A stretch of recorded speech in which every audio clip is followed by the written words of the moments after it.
नमस्कार, प्रेस जागरण में आपका स्वागत है। मैं हूं स्वाति सुमन आपके साथ और इस वक्त हमारे साथ मौजूद है कांग्रेस की तेज तर्रार महिला युवा नेता निधि पांडे। तो सबसे पहले निधि जी, आपका बहुत बहुत स्वागत है प्रेस जागरण में। हमारा जो सवाल आपसे है वो ये है कि इन दिनों बिहार में तेजस्वी यादव पर भारतीय जनता पार्टी लगातार हमला कर रही है और कह रही है कि जमीन घोटाले में उनको जेल जाना चाहिए। इस पर आप क्या कहना चाहेंगे? देखिए, अभी जो भारतीय जनता पार्टी का जो राजनीति स्तर है वो बहुत ही गिर चुका है।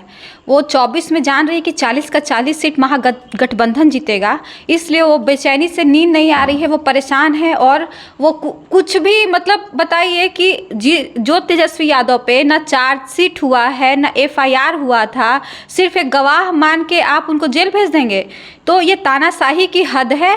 और दूसरी बात है कि ये 2024 की बौखलाहट है कि अब 40 का 40 सीट महागठबंधन जीतने वाली है, इसलिए अब ये लोग को रात का नींद उड़ा हुआ है। इसलिए सोच रहे हैं किसको फंसाए, किसको क्या करे, कैसे भी कुछ करके। आप देखिए, आप महागठबंधन की सरकार बनी थी, उस समय भी तुरंत ईडी और CBI पहुंच गया था, जिसपे तेजस्वी यादव जी ने बोला भी था कि मेरे यहाँ ही आप लोग दफ्तर खोल लीजिए, बेकार का इतना पैसा बर्बाद करना ट्रेवल में और इतना रहने का खर्चा करना है। तो यही है कि भारतीय जनता पार्टी का ना कोई अभी विजन नहीं है, सिर्फ विपक्ष को फंसाना है और सिर्फ कैसे भी करके सत्ता पे काबिज रहना है। लेकिन जनता समझ चुकी है कि अति का अंत होता है। तेजस्वी यादव युवा तेज तर्रार नेता है, युवाओं पे उनका बहुत मतलब युवाएं उनके बहुत ज़्यादा उनको पसंद करता है और युवा का हर बुजुर्ग भी पसंद करता है, सब अपना आशीर्वाद देते हैं। इसलिए भारतीय जनता पार्टी को कुछ भी कर ले, तेजस्वी यादव जब दोषी है ही नहीं, कुछ हुआ ही नहीं है, तो फिर वो कैसे फंसेंगे और कैसे फंसाएंगे? तो तानाशाही, ये सिर्फ तानाशाही है और कुछ नहीं है, सिर्फ परेशान किया जा रहा है तेजस्वी यादव को। आपको क्या लगता है बिहार का अगला मुख्यमंत्री कौन होगा? बिहार का अगला मुख्यमंत्री जिसको बनना चाहिए, जिसको जनता चाहेगी वो बनेगा। अभी तो नीतीश जी हैं, वो बहुत अच्छा काम कर रहे हैं, लेकिन अगर मतलब जनता चाहेगी, युवा चाहेगा कि अब कुछ युवा लोग आए, क्योंकि अभी देख रहे कांग्रेस में भी युवाओं का 50% हो गया है, महिलाओं युवाओं का बहुत ज़्यादा तवज्जो दिया जा रहा है। तो जनता चाहेगी तो तेजस्वी यादव भी बन सकते हैं, उसमें प्रॉब्लम क्या है? देखिए, महागठबंधन बहुत ही बढ़िया चल रहा है, वो एक दूसरे के निर्णय से सब काम हो जाएगा। तेजस्वी यादव जी बनेंगे तो ऐसा थोड़ी है कि नीतीश जी के मन से नहीं बनेंगे, पूरा नीतीश जी तो आशीर्वाद भी दे चुके हैं, पूरा समर्थन है। लेकिन अभी क्या है कि अभी वो मुद्दा नहीं है। अभी बेरोजगारी जो दूर कर रहे हैं, 10 लाख युवाओं को रोजगार मिल रहा है, बिजनेस के लिए लोन मिल रहा है, वो सब बहुत बड़ा काम हो रहा है। अभी मुख्यमंत्री और सत्ता बना रहे, ये सब नहीं, काम होना चाहिए। और जो महागठबंधन की सरकार अभी सिर्फ और सिर्फ काम कर रही है और दूसरा कोई चीज़ पर ध्यान नहीं है कि मुख्यमंत्री कौन बनेगा अगला, ये वो कुछ नहीं, सिर्फ काम होना चाहिए। जनता की भलाई, बेरोजगारी के मुद्दे पे और हर चीज़ के मुद्दे पे काम हो रहा है, सब दूर हो रहा है, बेरोजगारी दूर हो रहा है, महंगाई दूर हो रहा है, जितना लेवल बिहार सरकार का है। अब सेंट्रल वाला महंगाई तो बिहार सरकार नहीं कर सकती है, जो मोदी निर्मित महंगाई है वो दूर नहीं कर सकती है, लेकिन नीतीश जी खुद से बहुत 100% तक कोशिश कर रहे हैं कि बिहार में सब कुछ बहुत अच्छे बिहार से महंगाई और बेरोजगारी दूर हो गया है, ऑलमोस्ट दूर हो गया है। अब 2024 में देश का प्रधानमंत्री कौन होगा? देखिए, विपक्ष का सबसे बड़ा नेता कौन है? राहुल गांधी। सबसे बड़ा चेहरा विपक्ष का राहुल गांधी जी हैं। दूसरी चीज़ है, राहुल गांधी का पूरे भारत में सांसद और पूरे भारत में विधायक है, हर राज्य में है। तो सबसे बड़ा जो चेहरा है ऑब्वियस प्रधानमंत्री वही होगा। इस पे तो क्वेश्चन होना ही नहीं चाहिए कि कौन होगा, ऑब्वियस राहुल गांधी जी होंगे, दूसरा हो ही नहीं सकता है। क्योंकि 5 को 4 को विधायक और 10 को विधायक को प्रधानमंत्री होता है, तो सिर्फ और सिर्फ राहुल गांधी जी होंगे, बाकी कोई नहीं हो सकता है। विपक्ष का सबसे बड़ा चेहरा राहुल गांधी हैं। राहुल गांधी जो लंदन में भारत के लोकतंत्र को लेकर जो उन्होंने बयान दिया था, उसको लेकर भारतीय जनता पार्टी ये मांग कर रही है कि राहुल गांधी को माफ़ी मांगनी चाहिए। तो आपको क्या लगता है, राहुल गांधी को माफ़ी मांगनी चाहिए? देखिए, भारतीय जनता पार्टी जो है ना, वो सिर्फ ऐसा क्रिएट करती है ना, सिर्फ नौटंकी क्रिएट करती है। हुआ कुछ नहीं, दिखाएंगे इतना।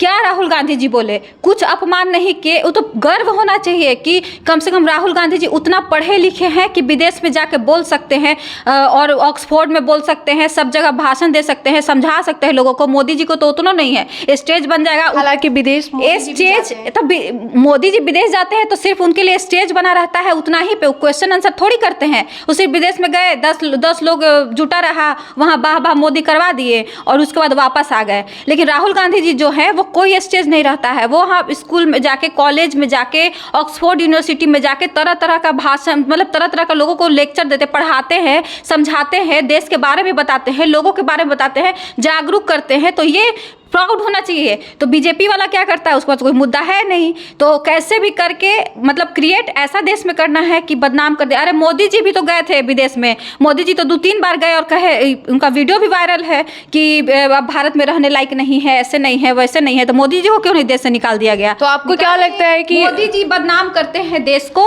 शुरू से ही, अभी भी जाके अटपट बोलते हैं। शुरू में भी उनका वीडियो वायरल है कि भारत में नहीं रहने लायक है, ऐसे नहीं है, वैसे नहीं है। लेकिन विपक्ष में कोई मुद्दा, बीजेपी में कोई मुद्दा नहीं है। महंगाई पे वो लोग काम करता नहीं है, वो लोग बेरोजगारी पे काम करता नहीं है, वो लोग कोई चीज़ पे काम नहीं करता है। तो वो लोग को छोटा छोटा चीज़ मिल जाता है, उसको सोचता है कि हम मेन मुद्दा अडानी घोटाला पे भी को छुपाने के लिए अब राहुल जी को हाईलाइट कर, राहुल गांधी जी जो बोले उसको झूठ सच करके बढ़ा के हाईलाइट कर रहा है, सिर्फ अडानी घोटाला को छुपाने के लिए। और मतलब कि ये विपक्ष राहुल गांधी की छवि को खराब करने के लिए केवल झूठा आरोप लगा। वो तो शुरू से ही ना, वो तो शुरू से ही जो गोदी मीडिया है, वो विपक्ष जो है गोदी मीडिया, वो राहुल गांधी जी को, जो मोदी जी पैसा दे दे के और राहुल गांधी जी की छवि खराब करवाए। तो ये तो बीजेपी का शुरू से काम है। वो बेरोजगारी पे काम नहीं करेगी, महंगाई पे काम नहीं करेगी, भ्रष्टाचार पे काम नहीं करेगी, महिलाओं के मान सम्मान पे काम नहीं करेगी। अभी सिलेंडर फिर 50 रुपये बढ़ गया और 350 रुपये वो सिलेंडर बढ़ गया। तो कहाँ है स्मृति ईरानी जो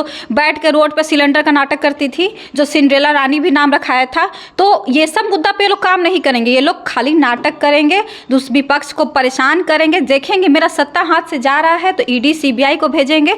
अपना ईडी सीबीआई आप अपना नेता पे क्यों नहीं कराते हैं? बिहार में 2-3 नेता पे आप कराइए ना, आपको पता चल जाएगा। अरे मंगल पांडे पे कराइए, अश्विनी चौबे पे कराइए, और भी आपका गिरिराज सिंह पे कराइए, सुशील कुमार सिंह पे कराइए। क्यों नहीं कराते हैं? सिर्फ विपक्ष पे, क्योंकि इनको विपक्ष से डर है, क्योंकि इनको पता है कि 24 में विपक्ष बढ़िया हो, विपक्षी एकता बन गया ना, तो ये कहीं नहीं टिकेंगे। ये मतलब बिहार में तो सवाल पैदा नहीं होता। 40 का 40 सीट वहाँ गठबंधन जीतेगी, दूसरा कोई नहीं जीत सकता है। और भारत में भी विपक्ष, बीजेपी एकदम नहीं टिक सकती है। लेकिन हाँ, विपक्षी एकता बढ़िया से बनाना होगा, तब कि कहीं मोदी जी का 4 सीट और 10 सीट आ गया लोकसभा में ना, तो वो भगवान भरोसे। बहुत बड़ी बात। हाँ, बहुत बड़ी। तो आपने सुना कांग्रेस की युवा महिला नेता को, जिन्होंने हर सवालों का जवाब बखूबी दिया है। और ऐसे ही तमाम खबरों के लिए देखते रहिए प्रेस जागरण। धन्यवाद।